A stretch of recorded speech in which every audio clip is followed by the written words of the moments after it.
We're going to go over the digestive system. When you eat something, it goes into the mouth. Pretty simple. The oral cavity starts getting broken down by 3 salivary glands. There is a parotid, which is up in this area over here. And then there is a sublingual, which is in this area over here, exactly what it sounds like, sublingual.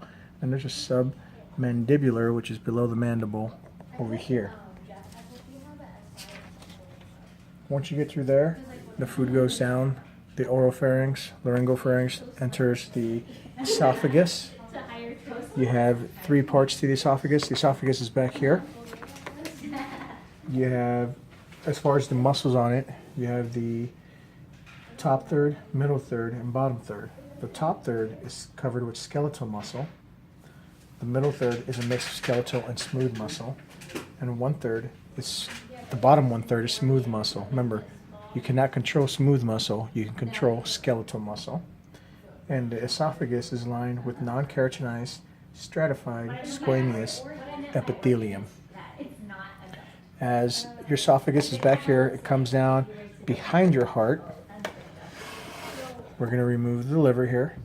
And your esophagus is up here. That's all part of your esophagus. Enters the stomach.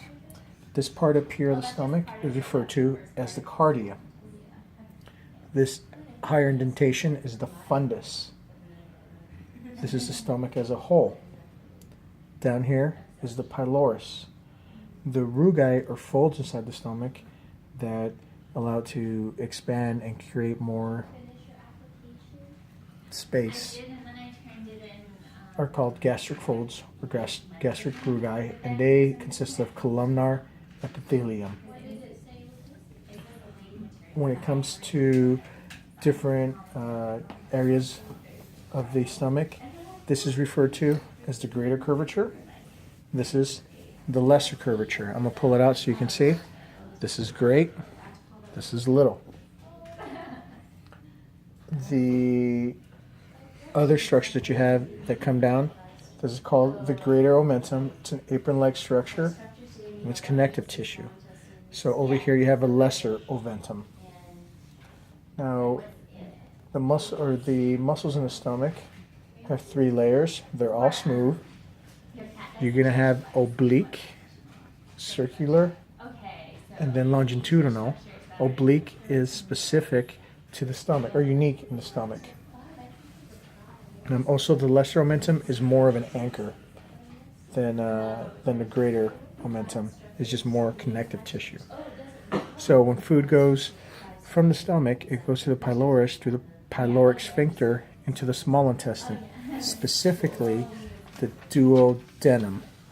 Now, the stomach sits in the peritoneal space, which is superficial to the way we're looking at it now.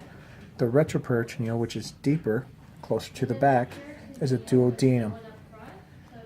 So that's part of the small intestine. And the duodenum, it starts traveling to the next part of the intestine, referred to as the jejunum. The rugae is referred to as plicae circularis, and it's got the 2 layers of muscle, circular and longitudinal. Now, as I mentioned, the duodenum is in the retroperitoneal space. As you can see, it kind of folds up here and starts coming back up here, and now we're back in the peritoneal space. And it's entering the jejunum. Now, the jejunum is approximately 8 feet long. The duodenum is only about 1 foot long. And the jejunum is kind of, as it enters here, it kind of squiggles around, comes over here. Then you have the ileum. The ileum kind of squiggles around here, entering back here, back to the retroperitoneal space. So if you see right there,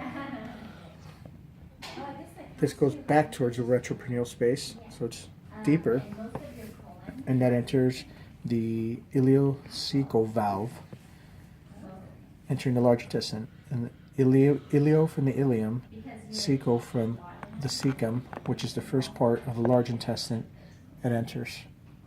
Also down here is going to be the appendix. As you enter the cecum, you start going up to the ascending colon. The rugae inside of there are referred to as tenae coli. It's got 3 layers of muscle, which are referred to as the tenae coli. As you come up the ascending colon, there's a flexure. Let me bring this back up. As it turns, and as again, as you can tell, we're still in the retroperitoneal space. It's going to flex and turn back into the peritoneal space. This flexure is called the hepatic flexure, or the right colic flexure. These folds are called haustrum or a haustra.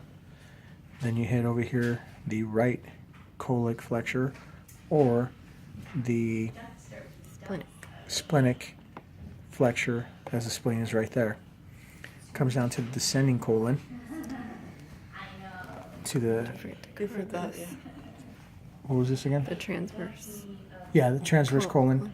And this is the mesocolon, which anchors the large intestine to the peritoneal space. Now we're back in the retroperitoneal space. Majority of the large intestine is in the retroperitoneal space. Comes down to the sigmoid colon. As you tell, shaped like an S. Try to tilt it so you get a better view. It comes back here, and as it comes back there, this sigmoid colon gets to the rectum. Let me move this. The rectum is roughly this area here, and it goes down to the anal canal, down to the anus. And the sphincter on the anus, you have a internal and external anal sphincter, and they are controlled by S2, 3, and 4 keep the anus off the floor. S2, 3, and 4 keep the anus off the floor. And that is the digestive system. The accessory organs to the digestive system are the liver, the gallbladder, and the pancreas, as they create different types of bile. And the salivary glands. And the salivary glands are accessory. No, the salivary glands are not accessory. They're the main organs. You have organs, and then you have accessory organs. Did she call them accessory? Yeah. Okay, so they are accessory. My mistake. Accessory organs are celery, liver, gallbladder, pancreas. The main ones are the stomach,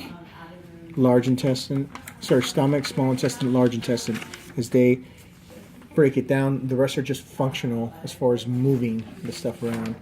These actually do the digestion portion of the digestive system. Other things we need to cover with the digestive system are those accessory organs, one of them being the pancreas.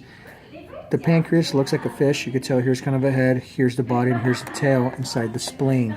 So the pancreas, this is the main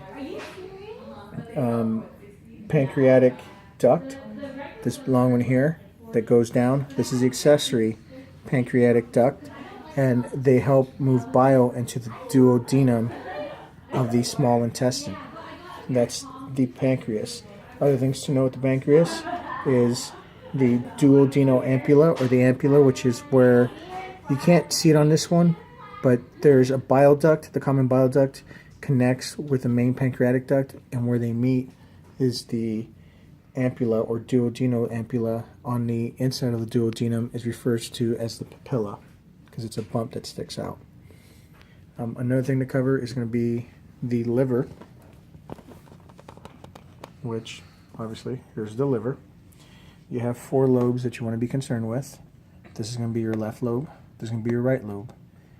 On the posterior side, you're going to have the caudate, which is this area here, to the left of the inferior vena cava, and you have the quadrant, which is down here next to the gallbladder. Quadrate lobe. So you have your right lobe, left lobe, caudate, quadrate lobe. That's your gallbladder. So off the liver, you have a left and right hepatic duct. you can't really see on this one. Off the gallbladder, you have what's called a cystic duct, and those are all have to do with bile. The liver creates the bile. The gallbladder can store bile, where that cystic duct combines with the left and right hepatic duct. It's referred to as the common bile duct.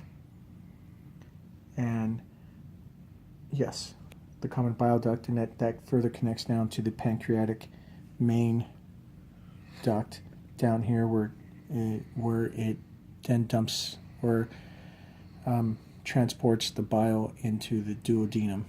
The gallbladder does not produce bile. The liver produces bile. The gallbladder can store bile.